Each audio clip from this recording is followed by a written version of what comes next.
La grotta di Vidi Riscottai è uno dei luoghi più caratteristici di Cala Gonone. Situata in riva al mare, all'estremo lembo settentrionale del porto del paese, è facilmente raggiungibile percorrendo un marcato sentiero per circa 15 minuti.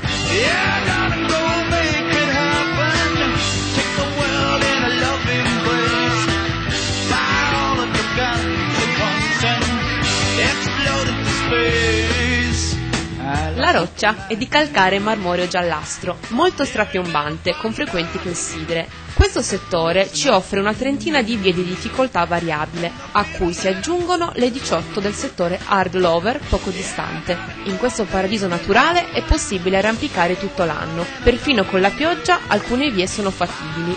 Le giornate di maestrale sono consigliate, mentre con lo scirocco la scalata diventa praticamente impossibile.